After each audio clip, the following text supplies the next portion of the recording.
गुरुर्ब्रह्मा गुरुर्विष्णु गुरुर्देव महेश्वरः गुरु साक्षात् परब्रह्म तस्मै श्री गुरुवे नमः।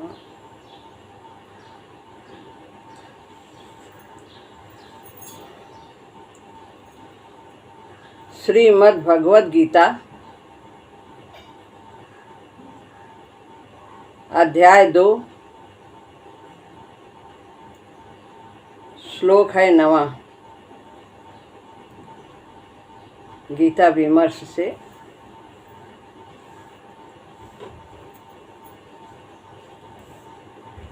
एवमुक्त्वा ऋषिकेशं गुडाकेशः परन्तप नायोत्स्येति गोविन्दम् उक्त्वा तूष्णीं बभूवः।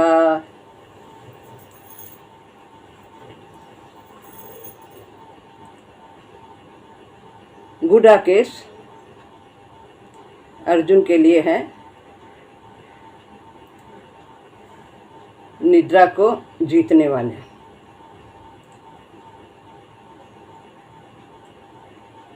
श्री कृष्ण को इस प्रकार कहकर अर्जुन कहते हैं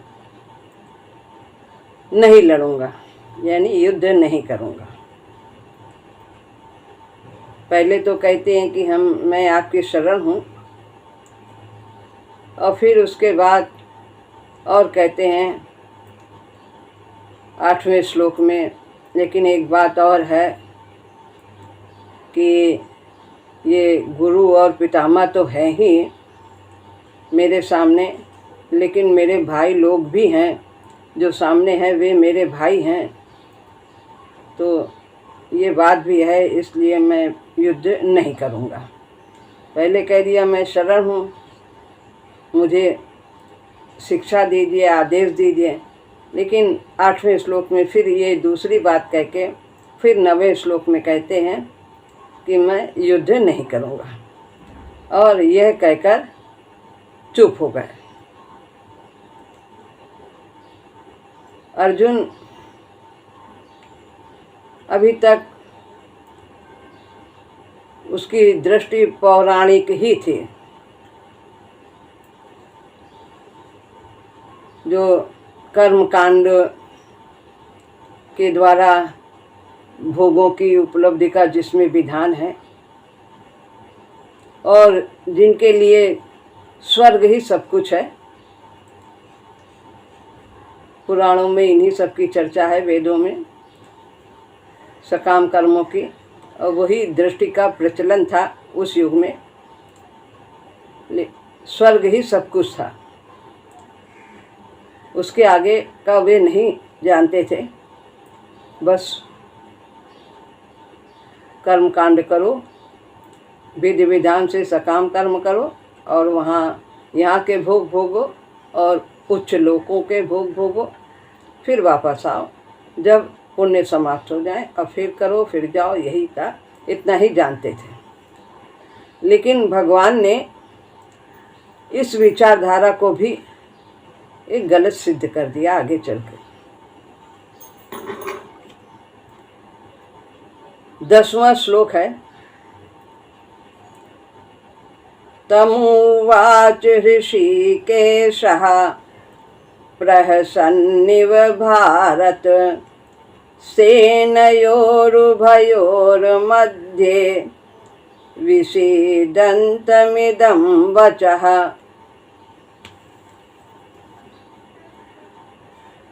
भगवान कहते हैं, जब अर्जुन ने कहा कि युद्ध नहीं करूँगा और चुप हो गए, शस्त्र तो पहले ही डाल दिया था,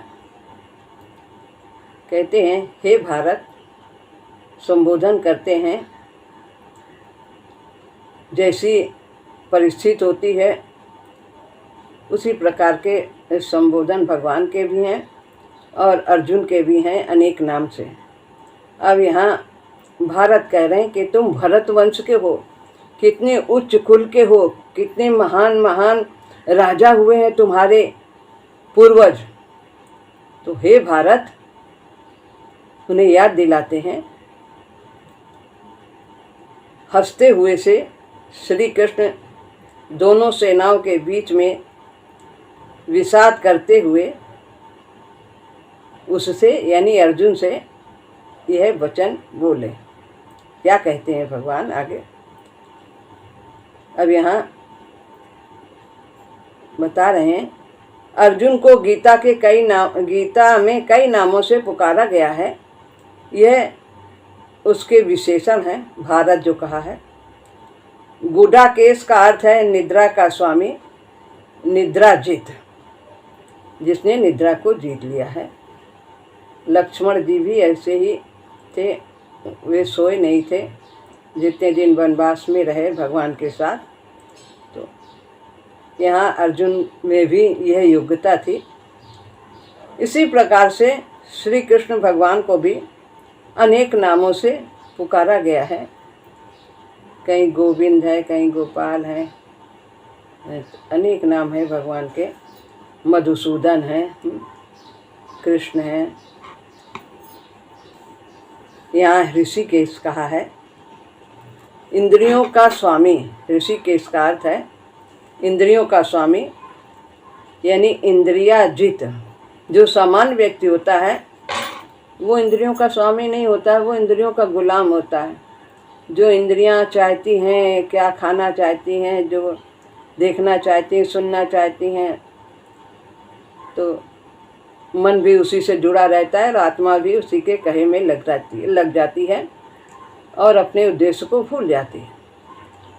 लेकिन जो उच्च कोटि के श्रेष्ठ व्यक्ति हैं, उन महापुरुषों ने अपनी इंद्रियों पर विजय प्राप्त कर ली होती है। वो जो विकास के पथ पर ले जाने वाले भोग होते हैं, उनको ही उच्च दृष्टि से भोगते हैं। तो भगवान के लिए भी यही संबोधन है। जब महापुरुष ऐसे होते हैं तो भगवान तो फिर परमात्मा है। ऋषिकेश इंद्रियों का स्वामी, इंद्रियाजित। गोविंद गैया को पालने वाले भी ऐसा कहा है, भगवान ने किया था। सब कितने नंद के यहाँ गायें थे, उनका सबको देखभाल करते थे, पालन पोषण करते थे, चराने ले जाते थे। तो गोविंद कहा है। और इंद्रियां जिसको प्राप्त होती हैं वह गोविंद, इसका अर्थ है। तो सब इंद्रियां, शरीर, मन, ये सब कहाँ सब प्राप्त हो? सारा संसार किस में लीन होता है? परमात्मा में ही लीन होता है। उसी से उत्पन्न होता है, उसी में रहता है, निवास करता है और उसी में लीन होता है। यह संस्कृत साहित्य की प्रचलित पद्धति है कि व्यक्ति के विशेषणों को संबोधन के रूप में जो उनके गुण होते हैं उसी से उनको संबोधित किया जाता है। ऐसा संस्कृत साहित्य में देखा गया है और फिर नाम के रूप में बरता जाता है। अर्जुन ने अपना निश्चय बता दिया कि मुझसे लड़ा न जाएगा, मैं न लड़ूंगा। शरण में आए हैं भले हम आपके, लेकिन मैं अभी इसके लिए तैयार नहीं हूँ। तो भगवान तैयार करेंगे, क्योंकि अर्जुन ने कह दिया था कि मैं आपके शरण हूँ। तो बाकी तो सब संभालेंगे। साधिमाम कहा है, साधिमाम संभालिए। जो कुछ मेरे अंदर विकार हैं, शंकाएं हैं, उन सब का समाधान तो आप ही करेंगे। फिर तो वो तैयार ही हो जाएंगे जो प्रभु कहेंगे। भगवान घबराए नहीं कि अर्जुन ने कह दिया मैं युद्ध नहीं करूँगा, तो ये नहीं कहा कि अर्जुन को इतना तुमको समझा रहे हैं, इतना तुम्हें हम तुम्हारी भर्त्सना कर रहे हैं और फिर भी तुम्हारी समझ में नहीं आ रहा है, जाओ करो चाहे ना करो, जाओ तुम्हारा जो माना है। नहीं, वो सारथी बने। जिसके सारथी प्रभु हो वो तो धन्य है। अपनी डोर उन्हीं के हाथ में सौंप दो, जीवन की डोर वही लेके चलेंगे जो पथ हमारे लिए उचित होगा। तो भगवान घबराए नहीं। कितने भी हम लोगों के अंदर विकार रहते हुए यदि हम प्रभु के समर्पित हो जाते हैं, उनकी शरण आ जाते हैं, फिर वो हमारी बाह नहीं छोड़ते। गुरु है या प्रभु है एक ही बात है, वो हमें पूर्णत्व तक प्राप्त कराते हमारे हैं, हमारे साथ रहते हैं जब तक पूर्णत्व की प्राप्ति नहीं होती। तो कितना भी है, निर्मल करने की जिम्मेदारी उन्हीं की हो जाती है और वे हमें संभाल कर अनेक ऊंची नीची घाटियों से पार कराते हुए समता की ओर लेते चले जाते हैं। तो हम सब धन्य हैं कि ऐसे गुरु का हमें पथ प्रदर्शन मिला, शरण मिली है। अब है भगवान घबराए नहीं, वो तो स्वामी थे। इस खेल को देखकर हंस दिए, निराश नहीं हुए। समझ गए कि अभी क्या है इनके अंदर, कितना कुछ है, अभी हमें क्या क्या करना है। मुस्कुरा दिए और अपना उपदेश आरंभ किया, क्योंकि वो शरण में आ गए थे। उनके अंदर ग्रहणशीलता थी, श्रद्धा थी, उन पर भरोसा था भगवान पर, और उनकी बात पर चलने के लिए तैयार भी थे। बताइए, आप मुझे आदेश करिए। तो ये चारों बातें थी, इसलिए बोधवान का मुख पात्र के आगे खुल जाता है। अब यहाँ से गीता के योग का प्रारंभ होता है। भगवान अपनी बात कहते हैं। यहाँ से आत्मा अनात्मा का विवेचन आरंभ होता है। श्री भगवान उवाच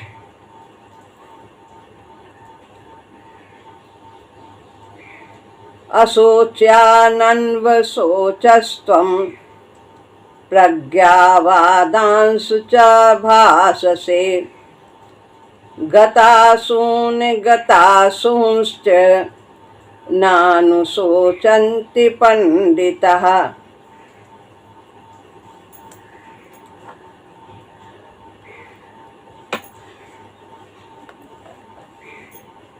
कहते हैं भगवान, न शोक करने योग्य के लिए तू शोक करता है और पंडितों की सी बातें कहता है। कितने तर्क रखें, चारों तर्क बताए, कितने बार उनकी पुनरावृत्ति की है कि ये सब धर्म भ्रष्ट हो जाएंगे हैं, स्त्रियां और जो पितर हैं वह सब गिर जाएंगे अपने स्थान से और पाप लगेगा हमें, और सब जो जितने कुल रीतियाँ हैं वो सब समाप्त हो जाएंगी। सब तरह तरह के तर्क पंडितों की सी बातें कर रहे हैं, जिसका कोई भी महत्व नहीं है इस क्षत्रिय धर्म में। जो तुम्हारा कर्तव्य है,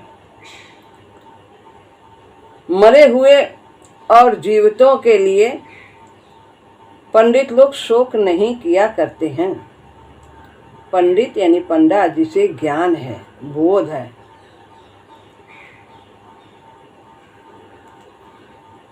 श्री कृष्ण भगवान का वास्तविक उपदेश यहीं से आरंभ होता है।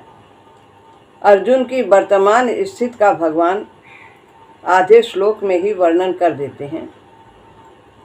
ऊपर का श्लोक जो है कि उन्होंने कहा कि मैं युद्ध नहीं करूँगा और मुझे बहुत शोक है।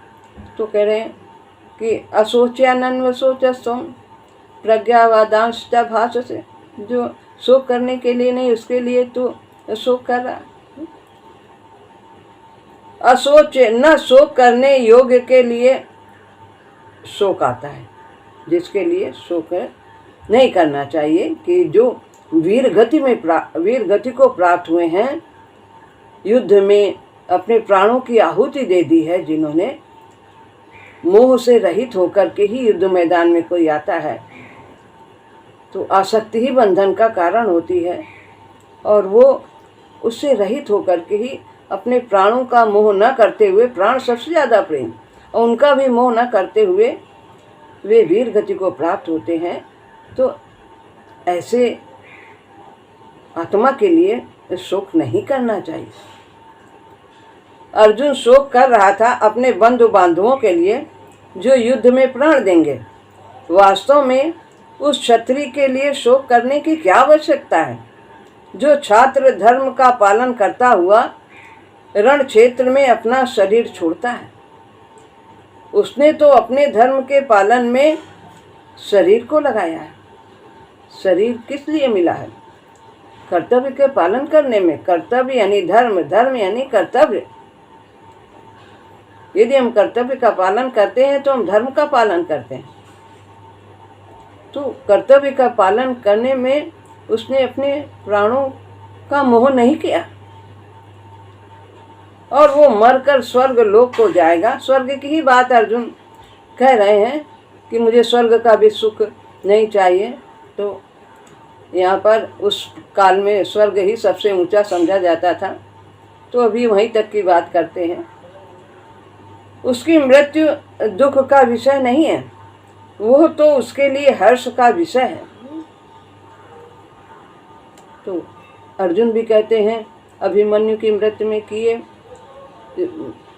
मृत्यु को प्राप्त हुआ, इसका मुझे शोक नहीं है।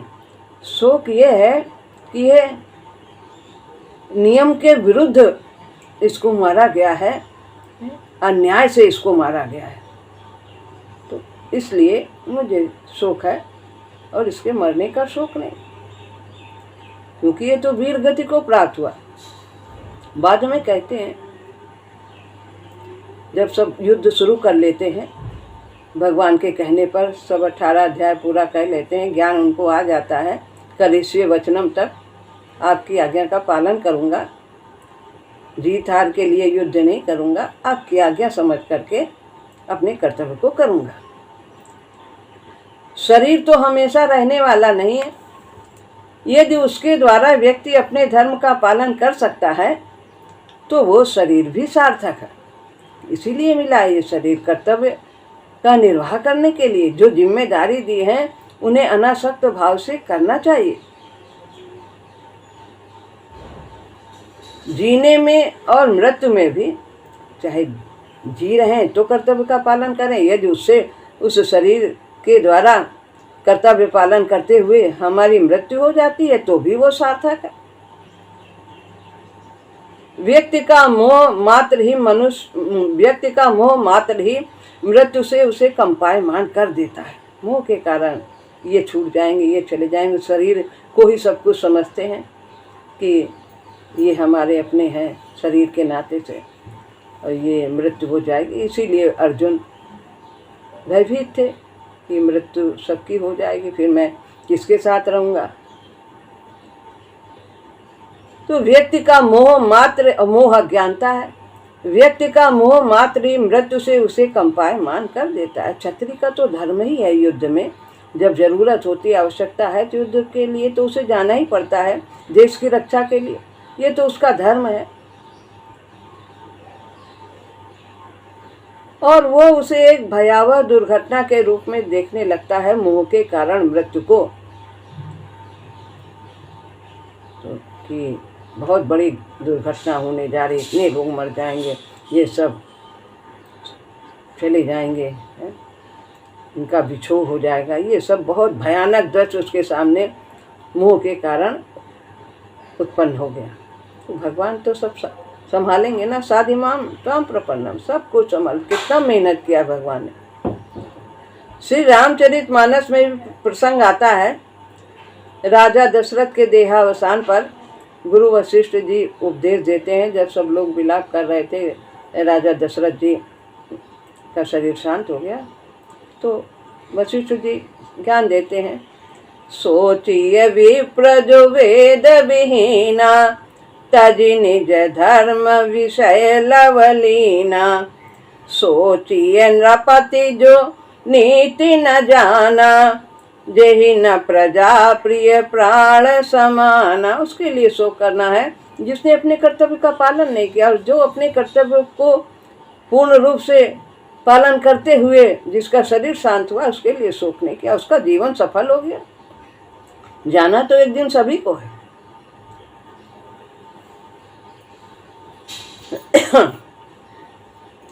मरना तो शोक करने योग्य विषय नहीं है। जो आया है वो जाएगा, जो जिसकी मृत्यु हुई है वो फिर आएगा, जब तक पूर्णत्व को प्राप्त नहीं करेगा। आवश्यक है, मृत्यु अटल है, वह आवश्यम भावी है और वह व्यक्ति के विकास के लिए आवश्यक भी है, बिल्कुल आवश्यक है। अगर हम मरे न होते तो आज यहाँ होते ना, मनुष्य बने ही ना होते, पहाड़ ही रहते, पेड़ पौधा ही रहते, बंदर बिल्ली ही बने रहते, मनुष्य तक पहुँचते ही नहीं। क्योंकि जैसे जैसे हमने त्याग किया, जैसे शिव कुमार ने बताया था इवोल्यूशनरी आउटलुक ऑन लाइफ में, मास्टर ऑफ इवोल्यूशन, कैसे हमारा विकास हुआ। सब ने अपने अपने अंश का दान किया और उच्च अवस्था को प्राप्त किया और उच्च स्तर पर गए। पहाड़ वनस्पति के रूप में या उसने अपने अंश का दान किया, मिट्टी का, वो वृक्ष बन गया। वृक्ष ने अपने अंश का दान किया, जानवरों ने खाया, वो जानवर बन गया। जानवर ने अपने शरीर का त्याग किया, एक दूसरे का आहार बने, वो और उच्च कोटि के जानवर बने। हिरण को खाया तो शेर बने। जो उससे बड़ा जानवर है वो उसको आहार बनाता है अपना, और फिर वो उच्च स्तर पर पहुंच जाए। धीरे धीरे धीरे धीरे हम इस मानव स्तर पर आए और यहाँ से चाहे तो देवत्व प्राप्त करें या दिव्यत्व प्राप्त करें। इसमें हम एक सीढ़ी लांघ सकते हैं। जरूरी नहीं कि हम देवता की सीढ़ी पर जाएं, नहीं, हम तो दिव्यत्व प्राप्त कर सकते हैं, परमात्मा को प्राप्त कर सकते हैं इस मनुष्य शरीर के द्वारा। तो भक्ति भाव से, शरणागति से हम पूर्णत्व को प्राप्त कर सकते हैं।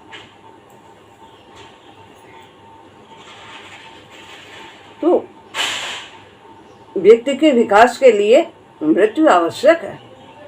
और दिमाग हमारे ज्ञान की वृद्धि होगी तो हमारा यंत्र शरीर भी तो और अच्छा होना चाहिए।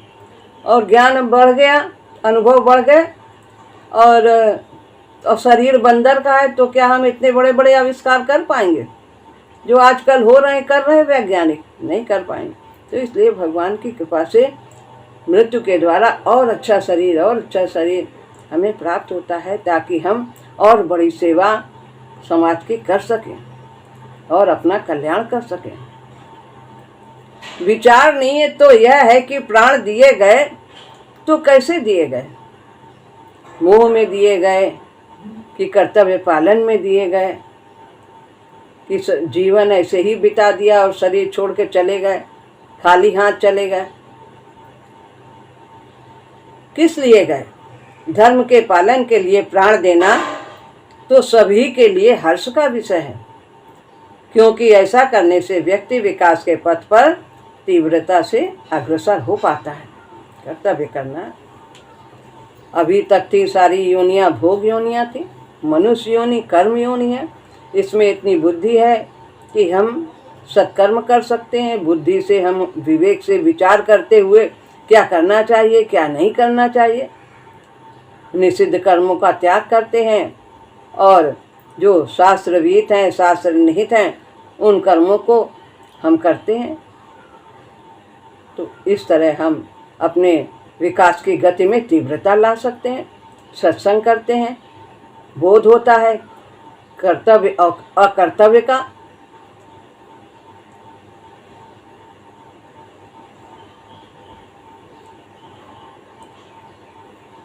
स्वधर्म की भावना समूची गीता में अनुस्यूत है। वर्ण व्यवस्था का वह आधार है। वर्ण व्यवस्था इसीलिए रखी गई, स्वधर्म का पालन। ब्राह्मण अपना धर्म का पालन करता है, क्षत्रिय अपने का, वैश्य और शूद्र इस तरह संसार की व्यवस्था सब भली भांति चलती रहती है। सभी गगन पे लटके सूर्य चंद्र धनी गगन पे लटके बिना सहारे, सूर्य चंद्र शनि धरन सितारे, और धरती डोले चले चंद्रमा, ऋतु बदले दिन रात सकारे, कण कण में नव विकसित जीवन, पले बढ़े पुनि हो संघारे। सब अपना अपना काम कर रहे हैं, सब, किसी को कोई अहंकार नहीं, सब अपने सुधर्म का पालन कर रहे हैं। लोक संग्रह भी इसी आधार पर होता है, इसी तरह से कार्य होते हैं। विशाल दृष्टि से विचार करने पर उन्नति का अनिवार्य साधन भी तो यही है, कर्तव्य का पालन, स्वधर्म का पालन। जब व्यक्ति की संकुचित दृष्टि अपने जीवन में से किसी एक धर्म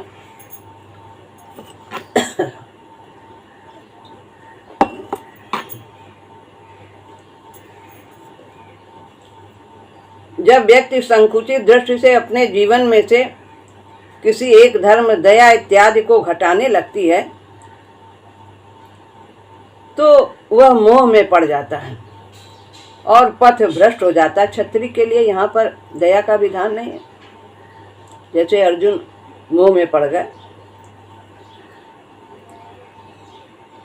और सामाजिक व्यवस्था में गड़बड़ उत्पन्न हो जाने से उसी दया से धर्म को आघात पहुंचता है। अब दया आ गई उनके अंदर, ये मारे जाएंगे तो हम युद्ध नहीं करेंगे, हम धर्म की स्थापना नहीं करेंगे, जो अत्याचारी हैं उनका वध नहीं करेंगे, तो अपने कर्तव्य से अलग हो रहे हैं। क्या ब्राह्मण करेगा कि वैश्य करेगा? तो जो क्षत्रिय है, जिसमें गुण है इस तरह के, वही इसमें सफल हो सकता है, वही उसका यही कर्तव्य है। व्यक्ति को धर्मवीर बनना है। सुख तथा दुख भी गण्य नहीं रहते स्वधर्म में कि इस कार्य से हमें सुख मिलेगा कि दुख मिलेगा, कि कोई किसी से वियोग होगा, संयोग होगा। नहीं, स्वधर्म है तो सुख दुख की उसमें गणना नहीं की जाती है। कष्ट सह करके भी अपने कर्तव्य का पालन किया जाता है। इस दृष्टि से देखा जाए तो यह ऊंचा साधन है, ऊंचा तप है, गीता की देन है स्वधर्म। अब भगवान स्वधर्म की पुनः स्थापना करना चाहते हैं इस गीता के माध्यम से, जिसका कि लोप हो रहा था। अनेक विदेशी जातियां आ गई थी और सब को अपने अपने धर्म का पता ही नहीं चल रहा था, क्या करना चाहिए क्या नहीं करना चाहिए, सब मिश्रित होता जा रहा था। दूसरी बात भगवान ने अर्जुन से कही कि प्रज्ञावादांश च भाष से, ज्ञान की सी बातें करता है, ज्ञान की बातें नहीं कर रहा, ज्ञान की सी बातें कर रहा है। कि ये सब चार जो युक्तियां रखी हैं ये सब ज्ञान की सी बातें हैं। तो ज्ञानी कौन है? 5वें अध्याय में 18वें श्लोक, विद्या विनय संपन्ने ब्राह्मणे गविहस्तिनि सुनि चैव सपाके च पंडितः समदर्शिना।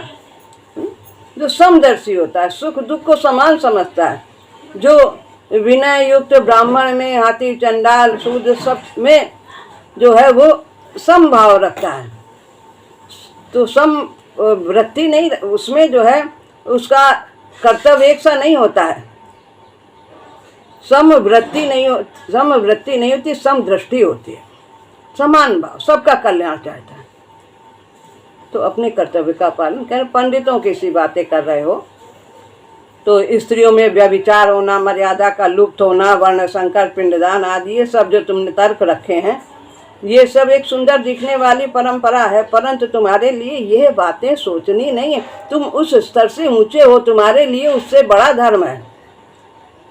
ये अभी सामान्य स्तर के लोगों के लिए है कि इस तरह से पहुंच करके तुम्हारे स्तर पर पहुंचे। ये तुम्हारे योग्य ये बातें सोचने के नहीं है। तुम्हारा उससे बड़ा धर्म है कि तुम अधर्म का नाश करो, धर्म की स्थापना करो। परंतु तुम्हारे लिए बात सोचने की नहीं है। तुम्हें तो अपने छात्र धर्म का पालन करना चाहिए। तुम्हें युद्ध के लिए ललकारा है और तुम्हारे धर्म की मांग है कि युद्ध क्षेत्र में उतर जाओ और फिर जो हो सो हो, जीतो या हारो, कौन मरे कौन जिए, इससे कोई मतलब नहीं। धर्म से च्युत होकर तुम अपने को हानि पहुंचाओगे और समाज की व्यवस्था को भी उच्छिन्न कर दोगे। जो कुछ तुमने कहा है वो अपनी जगह सत्य हो सकता है, परंतु उसको अनुचित महत्व देना गलती है। जो ज्ञानवान है उन्हें मालूम होता है हर चीज़ का अपना अपना महत्व है। संसार में हर एक चीज़ का महत्व स्थान है, लेकिन कितना किस बात में महत्व किसको देना है ये बुद्धिमान लोग जानते हैं। धन का महत्व, हर चीज़ का महत्व, लेकिन जो ज्ञानी हैं वो जानते हैं हमें किस समय किस बात को कितना महत्व देना है। न कम महत्व देना है, न किसी बात को ज़्यादा महत्व देना है। जितना महत्व देना चाहिए उतना ही वो देते। सोना बहुत महंगा है, लेकिन कितना महत्व, क्या जब भूख लगी है तो सोने का महत्व होता है? अन्न चाहिए। तो हर एक चीज़ का अपना अपना स्थान है। दूसरे श्लोक में हेतु बताते हैं, पंडित वो है जो वास्तव में बुद्धिमान है, जो वस्तुओं को विशाल दृष्टि से देखकर उनका उचित मूल्य लगा सकता है, जो किसी एक बात की अथवा अनेक बातों की पेचीदगियों को तो समझता है परंतु उनका ठीक महत्व तो नहीं जानता।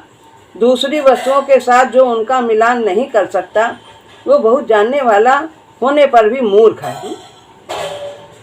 बहुत विषयों को जानने मात्र से पंडित नहीं होता। वास्तविक पंडित तो वस्तुओं को ठीक समझने की योग्यता है। क्या करना है, किस समय सत्य बोलना बहुत जरूरी है, लेकिन सत्य अगर किसी की जान बचाने में बाधक आ रहा है तो वहाँ पर सत्य की उपयोगिता नहीं है। सत्य नहीं बोलना चाहिए। वो झूठ उस सत्य से बहुत बड़ा है। यदि किसी की जान बच जाती तो ये किस बात को कब कितना महत्व देना है ये जानकार लोग, बुद्धिमान लोग ही जानते। बुद्धि का परिमार्जन तो भीतर तथा बाहर के अनुभवों से होता है।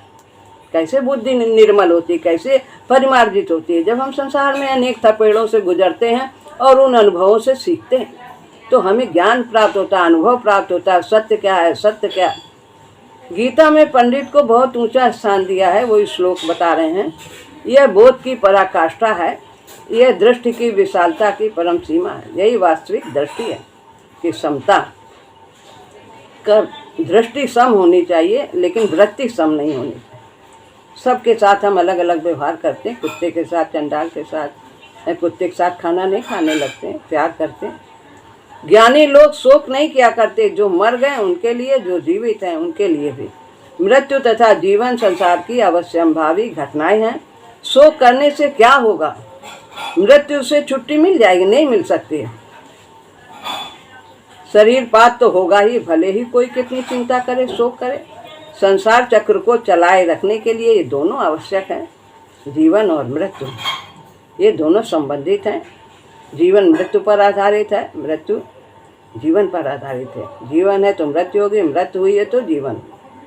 और भी मरना केवल मात्र इस पार्थिव कलेवर को छोड़ना है। आत्मा कभी मरती ही नहीं। मरना सत्ता का अभाव नहीं है।